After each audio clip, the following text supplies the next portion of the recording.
உடைய மகா பரிசுத்த நாமம் மகிமைப்படுவதாக.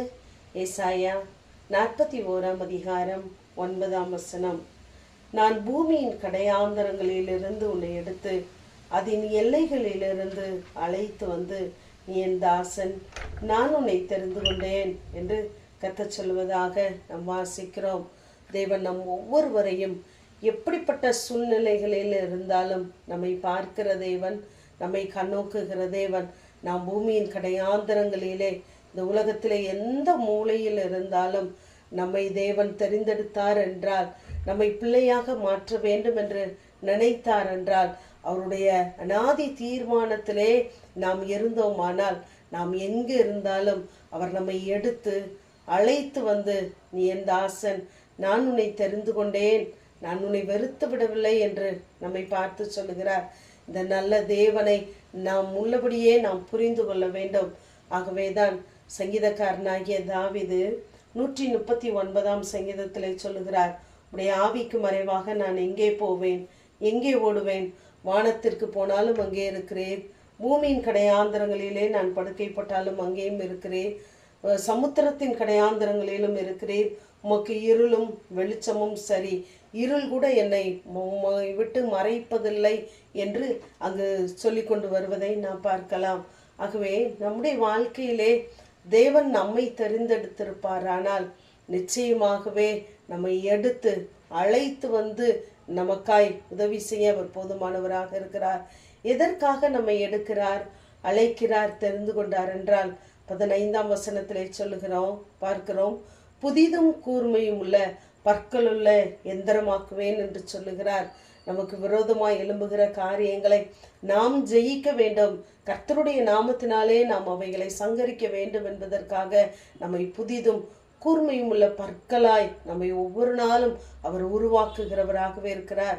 ஏனென்றால் உலகத் தோற்றத்திற்கு முன்பதாகவே நம்மை குறித்ததான தேவ திட்டம் அவருடைய கையில் இருக்கிறது. நம்மை குறித்து நம்முடைய பெற்றோர் ஒரு நோக்கத்தை, திட்டத்தை வைத்திருப்பார்கள். ஆனால் அதை காட்டிலும் தேவன் நம்மை குறித்து வைத்ததான நினைவுகளும் வழிகளும் பூமிக்கு வானம் எவ்வளவு உயரமாக இருக்கிறதோ அத்தனை உயரமானது என்று நாம் பார்க்கிறோம். ஆகவே நம்முடைய கிரியைகளை எல்லாம் அறிந்திருக்கிற தேவனை நாம் பற்றி கொள்ளுவோம். அங்கு அப்போஸ்தலரிலே நாம் வாசிக்கும் பொழுது, உலக தோற்றம் முதல் தேவனுக்கு நம்முடைய கிரியைகள் எல்லாம் தெரிந்திருக்கிறது என்று வாசிக்கிறோம். நாம் இப்பொழுது என்ன செய்கிறோம், எப்படி இருக்கிறோம் என்பதை அவர் உலக தோற்றத்திற்கு முன்பதாகவே நம்முடைய கிரியைகளை எல்லாம் அறிந்திருக்கிறாராம்.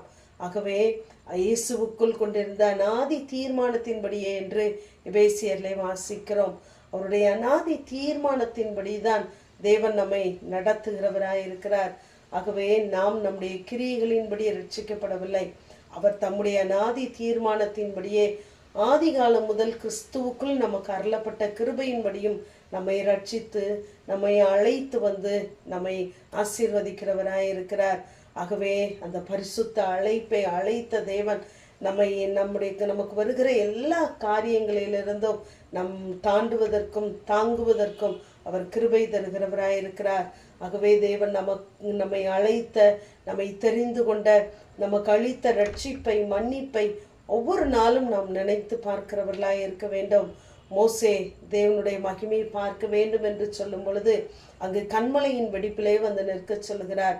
ஆகவே நாமும் கர்த்தருடைய திட்டத்தை உணர்ந்து கொள்ள வேண்டும் என்றால் தேவ சமூகத்திலே நாம் காத்திருக்கிறவர்களாய் இருக்க வேண்டும்.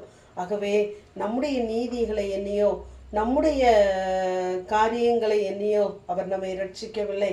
தானியேல் ஒரு பெரிய ராஜாதான், ஜனங்களால் குறை கூட முடியாதவர் தான். அவர் சொல்லுகிறார், நாங்கள் எங்கள் நீதிகளை எண்ணி அல்ல, உடைய மிகுந்த கிருபைகளை, இரக்கங்களை நம்பி இருக்கிறோம் என்று சொல்லுகிறார். ஆகவே அவருடைய இரக்கத்தை பிடித்துக் கொள்வோம். நாம் கிறிஸ்துவுக்குள் இருந்தால் அவர் நம்மை ஒவ்வொரு நாளும் புதிய சிருஷ்டியாய் மாற்றுவார். ஆமேன். ஜெபம். பிதாவாகிய தேவனே, குமாரனாகிய இயேசு கிறிஸ்துவின் நாமத்தின் மூலமாய் உடைய சன்னிதானத்தில் வருகிறேன். பூமியின் கடையாந்தரங்களிலிருந்து எடுத்து அழைத்து வந்து என் தாசன், நான் உன்னை தெரிந்து கொண்டேன் என்று சொன்ன தேவன், எங்களை அழைத்தவர், தெரிந்து கொண்டவர். உடைய உன்னத பணிக்கென்று ஒவ்வொரு நாளும் எங்களை நடத்துவீராக. ஒவ்வொரு நாளும் புது சிருஷ்டியாய் எங்களை மாற்றுவீராக. உடைய கரங்களிலே எங்களை தாழ்த்தி தருகிறோம், பொறுப்படுத்திக் கொள்ளுங்க. இயேசுவின் மூலம் ஜெபங்க, எங்கள் நல்ல பிதாவே. ஆமென்.